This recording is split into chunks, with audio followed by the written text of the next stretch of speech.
Chapter 22. I open my eyes to the words "Fear God alone" painting on a plain white wall. I hear the sound of running water again, but this time it's from a full set and not from the chasm. Seconds go by before I see definite edges in my surroundings, the lines of door frame and countertop and ceiling. The pain is a constant throb in my head and cheek and ribs. I shouldn't move. It will make everything worse.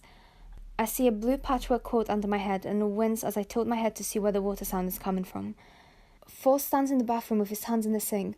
Blood from his knuckles turns the sink water pink. He has a cut at the corner of his mouth, but he seems otherwise unharmed. His expression is placid as he examines his cuts, turns off the water and dries his hands with a towel. I have only one memory of getting here, and even that is just a single image. Black ink curling around the side of a neck, the corner of a tattoo, and the gentle sway that could only mean he was carrying me.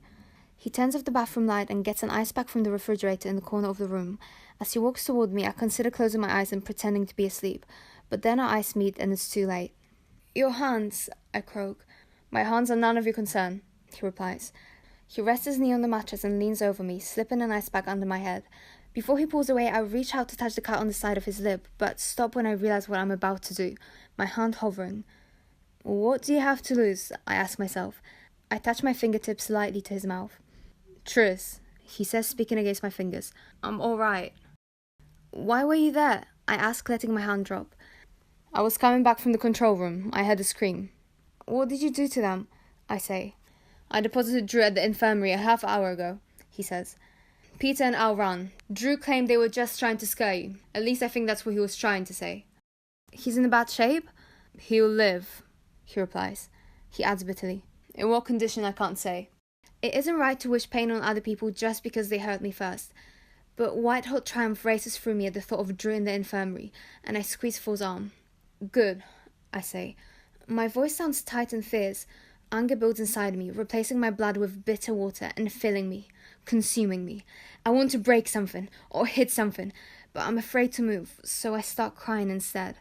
Phil crouches by the side of the bed and watches me. I see no sympathy in his eyes. I would have been disappointed if I had.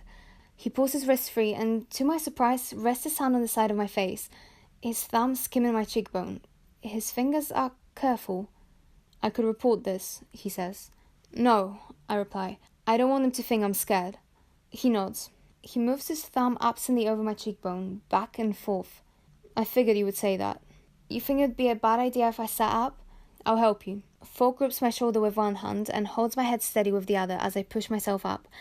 Pain rushes through my body in sharp bursts, but I try to ignore it, stifling a groan. He hands me the ice pack. "You can let yourself be in pain," he says. "It's just me here." I bite down on my lip. There are tears on my face, but neither of us mentions or even acknowledges them. "I suggest you rely on your transfer friends to protect you from now on," he says. "I thought I was," I say. I feel Al's hand against my mouth again, and a sob jolts my body forward. I press my hand to my forehead and rock slowly back and forth. "But Al, he wanted you to be the small, quiet girl from abnegation," Phil says slowly. "He hurt you because your strength made him feel weak. No other reason." I nod and try to believe him. "The others won't be as jealous if you show some vulnerability, even if it isn't real." "You think I have to pretend to be vulnerable?" I ask, raising an eyebrow. "Yes, I do." He takes the ice pack from me, his fingers brushing mine, and holds it against my head himself. I put my hand down, too eager to relax my arm to object. Phil stands up. I stare at the hem of his t-shirt. Sometimes I see him as just another person, and sometimes I feel the sight of him in my gut, like a deep ache. "You're going to want to march into breakfast tomorrow and show your attackers they had no effect on you," he adds. "But you should let that bruise on your cheek show, and keep your head down." The idea nauseates me. "I don't think I can do that," I say hollowly. I lift my eyes to his. "You have to." "I don't think you get it." Heat rises into my face. They touched me." His entire body tightens at my words, his hand clenching around the ice pack. "Touched you?" he repeats, his dark eyes cold. "Not in the way you're thinking." I clear my throat. I didn't realize when I said it how awkward it would be to talk about. "But almost." I look away. He is silent and still for so long that eventually I have to say something. "What is it?" "I don't want to say this," he says, "but I feel like I have to. It's more important for you to be safe than right for the time being. Understand? His straight eyebrows are drawn low over his eyes. My stomach writhes, partly because I know he makes a good point, but I don't want to admit it, and partly because I want something I don't know how to express. I want to press against the space between us until it disappears. I nod. But please, when you see an opportunity. He presses his hand to my cheek, cold and strong, and tilts my head up so I have to look at him. His eyes glint. They look almost predatory. Ruin them. I laugh shakily. You're a little scary for. Do me a favor and don't call me that. What should I call you then? Nothing.